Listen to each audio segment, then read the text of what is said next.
Hello दोस्तों, मेरा नाम अजय प्रताप है और मैं आपका एक बार फिर से स्वागत करता हूं DR 104 चैनल पर। आज की वीडियो काफ़ी इन्फॉर्मेटिव होने वाली है। आज का वीडियो का टॉपिक जो है उसमें हम बात करने वाले हैं प्रेगनेंसी के दौरान यूज़ होने वाली सेफ मेडिसिन्स के बारे में।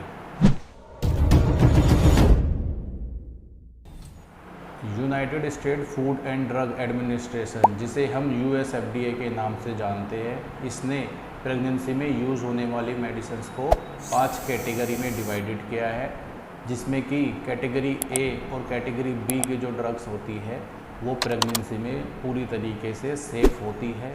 अब बात करते हैं कैटेगरी C ड्रग्स के बारे में। इसमें जो है ह्यूमन पर भी कोई साइड इफ़ेक्ट नहीं देखा गया है, लेकिन कुछ केसेस में एनिमल स्टडी पे इसका साइड इफ़ेक्ट देखा गया है, तो ये भी कॉन्ट्राइंडिकेटेड नहीं है। कुछ कॉम्प्लिकेटेड केसेस में हम कैटेगरी C के ड्रग्स यूज़ कर सकते हैं।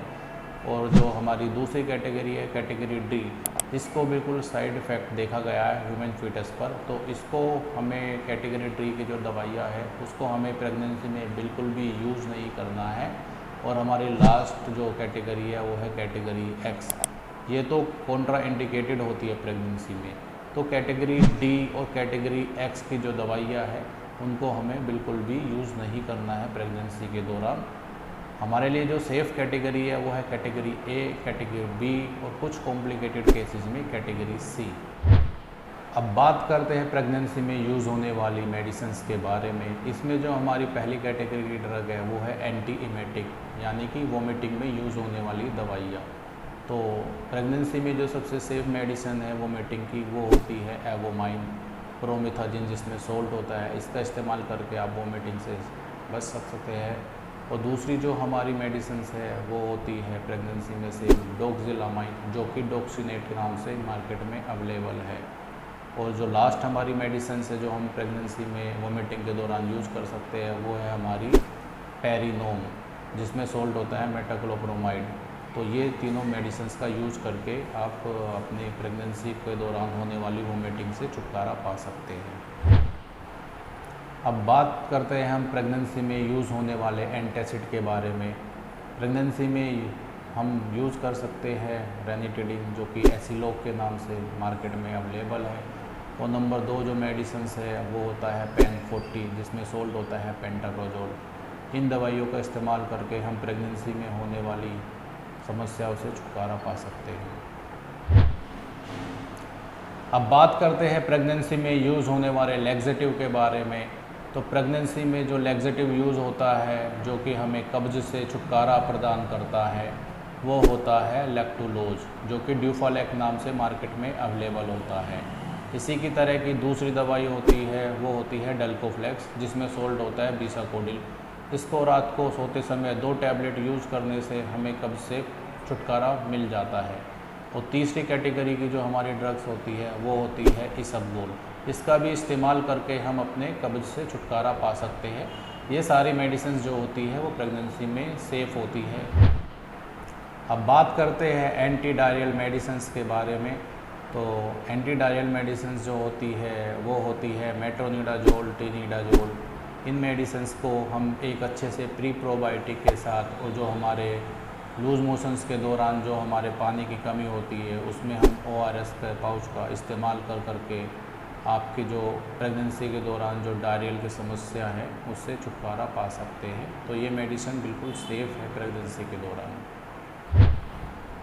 अगली कैटेगरी है वो है हमारी एनाल्जेसिक, जो कि हमें दर्द से छुटकारा प्रदान करती है। तो एनाल्जेसिक में सबसे पहले बस हम जो यूज़ कर सकते हैं वो होती है पैरासीटामोल, जो कि डोलो 650 के नाम से मार्केट में अवेलेबल है। तो इसका इस्तेमाल करके आप अपने दर्द से छुटकारा पा सकते हैं। और दूसरी जो मेडिसिन है वो है हमारी आइबुप्रोफेन, जो कि कॉम्बिफ्लेम के नाम से अवेलेबल होती है मार्केट में। तो इन दोनों का इस्तेमाल करके आप अपनी प्रेगनेंसी के दौरान जो दर्द होता है, जो भी एनाल्जेसिक्स आपको प्रेगनेंसी में जो दर्द होता है उससे छुटकारा पा सकते हैं। अब बात करते हैं प्रेगनेंसी में यूज़ होने वाली एंटी एलर्जिक और कोल्ड और कफ की मेडिसिन्स के बारे में। तो एंटी एलर्जिक जो है वो हम एक प्रोमिथाजिन और क्लोरफेनिनामाइन मैलिएट हम यूज़ कर सकते हैं।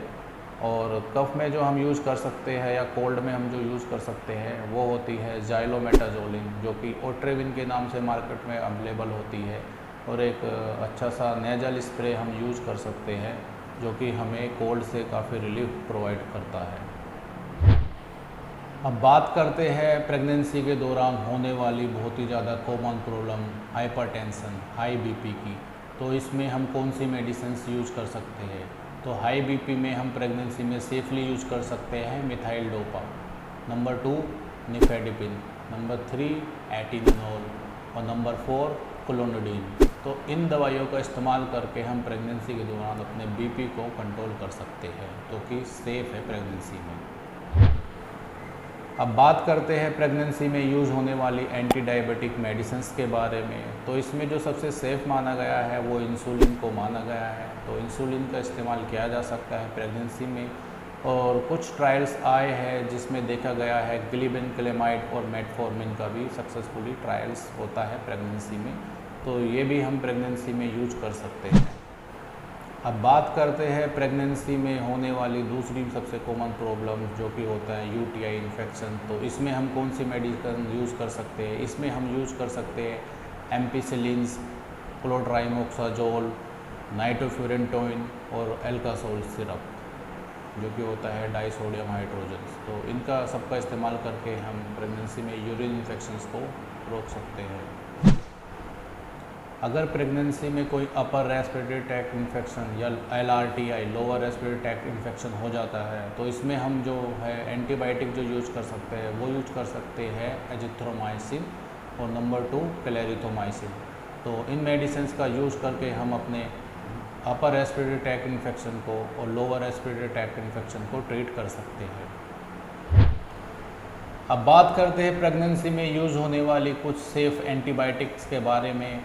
तो इसमें जो मेडिसिन होती है वो होती है सिफेलेक्सिन, नंबर 2 सिफेट्रोक्सिल, नंबर 3 सिफोरोक्साइन, नंबर 4 सिफिक्सिम। तो इन मेडिसिन का यूज़ करके हम प्रेगनेंसी में होने वाले कोई भी बैक्टीरियल इन्फेक्शन से बच सकते हैं। ये प्रेगनेंसी में बिल्कुल सेफ़ होती है। अगर आपको ये वीडियो इन्फॉर्मेटिव लगी है तो चैनल को सब्सक्राइब कीजिए और वीडियो को ज़्यादा से ज़्यादा लोगों तक शेयर कीजिए। मिलते हैं जल्दी ही इसी तरह की नेक्स्ट वीडियो के साथ। तब तक के लिए अपना बहुत ख्याल रखिएगा।